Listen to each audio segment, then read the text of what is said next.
உங்கள் சத்தியன். இன்றைக்கு வந்து என்ன விஷயம் பார்க்க போகிறோம்னு சொன்னால், இலங்கைக்கு சிவப்பு எச்சரிக்கை விடுவிக்கப்பட்டதும், மற்றது வந்து இப்போ இயற்கை அனர்த்தத்தால் வந்து கனடாங்கள் வந்து பாதிக்கப்பட்டிருக்கு. இன்னுமே 26, 27ஆம் தேதியில் வந்து பாதிப்பு இன்னுமே பயங்கரமாக இருக்குமென்னு சொல்லியிருந்தாங்க. அந்த மாதிரி வந்து வீடியோ பார்க்குறீங்க, சப்ஸ்கிரைப் பண்ண பார்க்குறீங்க. சப்ஸ்கிரைப் பண்ணிட்டு பார்த்தீங்கன்னா தான் நம்ம ஒரு அடுத்தடுத்த வீடியோ வந்து உங்களுக்கு நோட்டிஃபிகேஷனில் வரும்.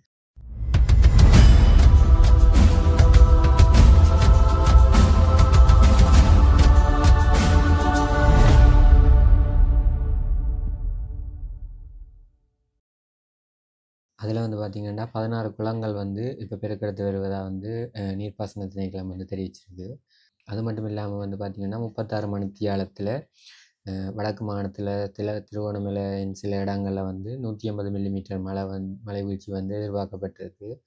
அதோடு வந்து பார்த்திங்கன்னா முல்லைத்தீவு நந்திக்கடல் வந்து பெருக்கெடுத்ததால் வந்து வட்டுவாகல் பாலம் வந்து ரோட்டே தெரியாத பாலம் வந்து தெரியாத அளவுக்கு ஃபுல்லாக மூடிட்டுது வெள்ளம். வாகனங்கள் வந்து போய் வர சரியான கஷ்டமாக இருக்கிறதால வந்து ரோட்டுண்ட 2 பக்கம் பாலத்தின் 2 பக்கம் வந்து போலீஸ் வந்து நிப்பாட்டி வாகனங்களை சரியான முறையில் அனுப்பி கொண்டிருக்கின்றோம்.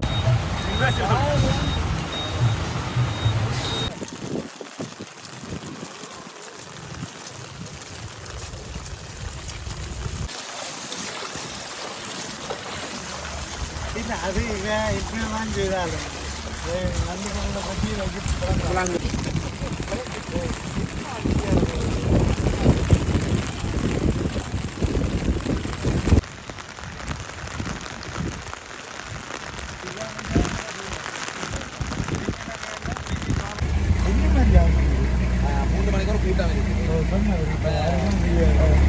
அந்த கூட்டத்தில் ஒரு கதைக்கு ஒரு முடிவு எடுப்பேன். ஆனால் நான் சொன்னது என்ன சொன்னால் நீங்கள் கொஞ்சம் தண்ணி நல்ல காலை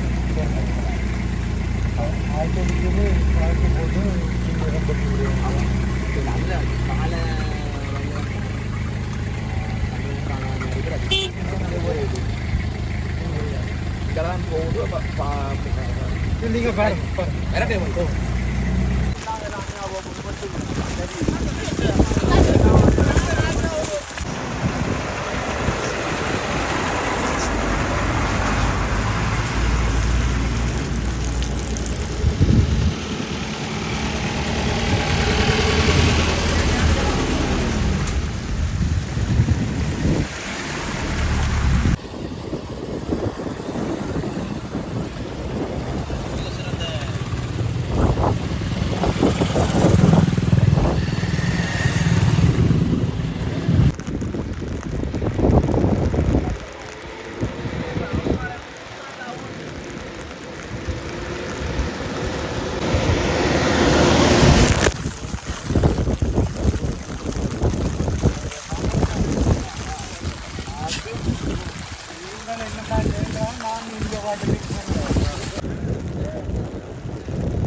அடைமழை தொடர்ச்சியாக பெய்து கொண்டிருக்கின்றது.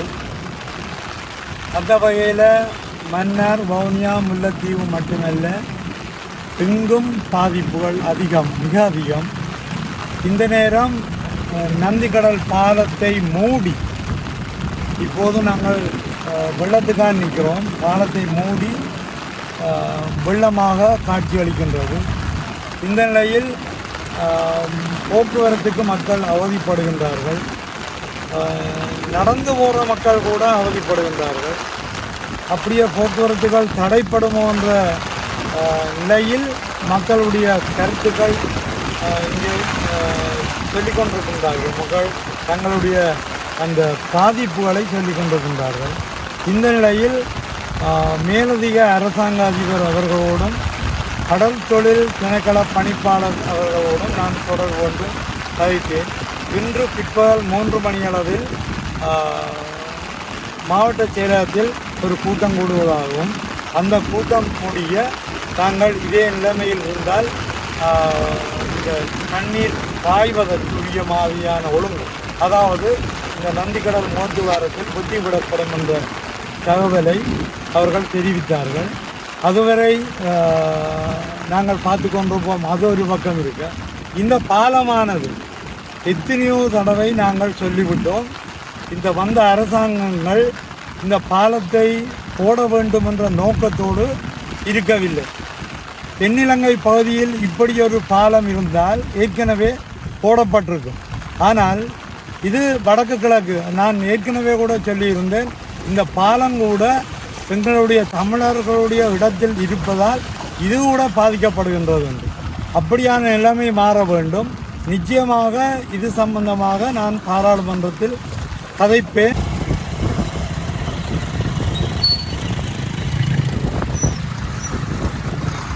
கூடியளவு வந்து போக்குவரத்து செய்கிறத வந்து மக்கள் வந்து தவிர்த்து கொண்டாலே நல்லது. இப்போ 26, 27 தான் முக்கியமாக சொல்லியிருந்தாங்க, பெரிய அனர்த்தம் ஒன்று வருமென்னு சொல்லி.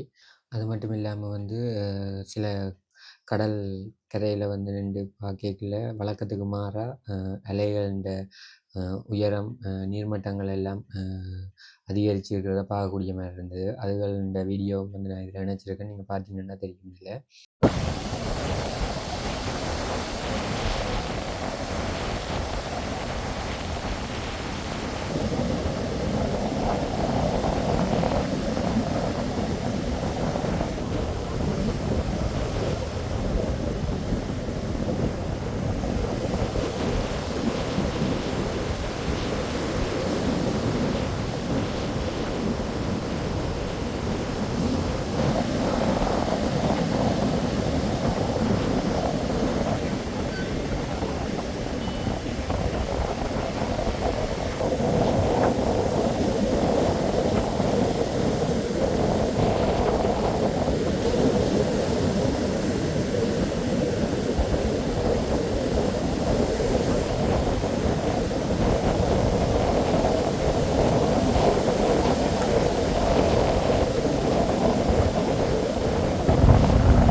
பதுளை, நுவரெலியா, கேகாலை, காலி போன்ற இடங்களில் வந்து கூடுதலான மண் சரிவு வரும் என்று சொல்லியும் அபாய எச்சரிக்கை வந்து விடுவித்திருந்தாங்க. கிளிநொச்சி பரந்தனை 35 முல்லைத்தீவு பாதையில் வந்து சுண்டிக்குளம் பகுதியில், சுண்டிக்குளம் சந்தியில் நிறுத்தி வைக்கப்பட்டிருந்த ஒரு வாகனத்தின் மீது வந்து பெரிய ஒரு மரம் ஒன்று சாய்ஞ்சு விழுந்து மின்சாரம் எல்லாம் தடைப்பட்டு வாகனத்தின் சில பகுதிகளும் வந்து பாதிக்கப்பட்டதாக சொல்லியிருந்தாங்க. மக்கள் வந்து கூடுதலாக கூடியளவு வந்து பிரயாணங்களை மேற்கொள்கிறத வந்து தவிர்த்தா நல்லம். அப்படி உங்களுக்கு ஏதாவது அவசரமான சூழ்நிலைகள் ஏற்பட்டு நீங்கள் வெளியே செல்ல வேண்டிய அவசரம் இருந்தால் மட்டும் வேகமாக செல்றதை வந்து குறைச்சி கொண்டா நல்லது. வாகனங்களை வேகமாக செலுத்துறத குறைச்சி மெதுவாக போய் வர்றது நல்லம். 26, 27 தான் இன்னும் கடுமையாக இருக்குமென்னு சொல்லி இயற்கையின் சீற்றம் சொல்லியிருந்தாங்க. வீடியோவில் உங்களுக்கு அடுத்தடுத்த வீடியோவில் வந்து தெரிவிக்கிறேன். வீடியோ சம்மந்தமாக நீங்கள் குறைநிறைகளை இதில் வந்து கருத்தை தெரிவிச்சிங்கன்னா தான் நாம் வந்து அடுத்தடுத்த வீடியோ போடையில் அதில் வந்து சரி செய்து கொள்ளக்கூடிய மாதிரி இருக்கும்.